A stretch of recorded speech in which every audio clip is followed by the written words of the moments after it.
एक नगर में एक गांव था और वह गांव श्रापित था। सारा गांव बहुत गरीब हो गया था। वो ऐसा था कि एक बार ऋषि मुनि बाबा के भेष में गांव में भिक्षा मांगने के लिए आए थे।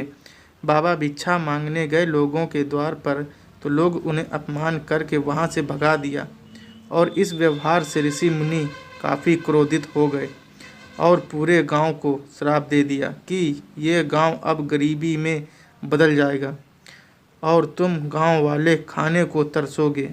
ऐसा कहकर ऋषि मुनि वहां से चले गए और 2 दिन बाद वह गांव गरीबी में जूझने लगा और सारे गांव वाले बहुत परेशान हो गए।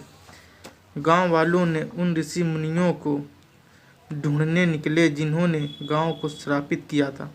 ऋषि मुनियों को बहुत ढूंढा लेकिन उनका अता पता नहीं चल पाया। काफ़ी दिनों के बाद पता चला कि ऋषि मुनि पास के एक जंगल में ही रहते हैं जहाँ केवल हरे बांस ही हैं। काफ़ी लोग गांव से जंगल गए जहाँ वो हरे बांस थे।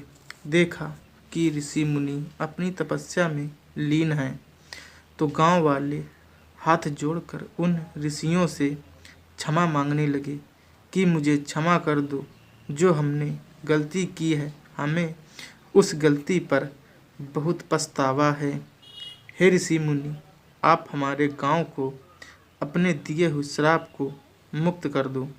हम गांव वाले बहुत परेशान हैं, हमारे परिवार भूखे मर रहे हैं।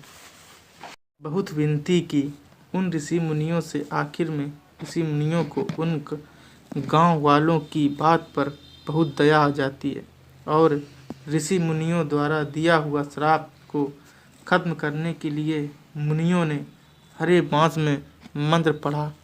वैसे ही एक हरा जिन्न निकल कर आया और गांव वाले डर गए। उस जिन्न को देखकर ऋषि बोले, डरो नहीं। तभी जिन्न बोला, क्या बात है, मुझे क्यों बुलाया है? ऋषि बोले, मैंने एक गांव को श्रापित किया था, तुम उस गांव में जाकर गांव को उस श्राप से मुक्त कर दो। जिन्न वहां से गायब हो गया और गांव में जाकर उस गांव को श्राप जिन्न ने मुक्त कर दिया। काटो यार, गलत हो गया। और खुशहाली पूरे गांव में पहले जैसी आ गई। जिन्न गांव से चला गया और गांव वाले बहुत खुश हो गए और गांव वालों ने ऋषियों को प्रणाम कर उन्हें धन्यवाद दिया और वहां से अपने गांव आ गए। कहानी से सीख हमें यही मिलती है कि हमें कभी भी अपनों से बड़ों का अपमान नहीं करना चाहिए। हम हमेशा अपनों से बड़े का सम्मान करना चाहिए।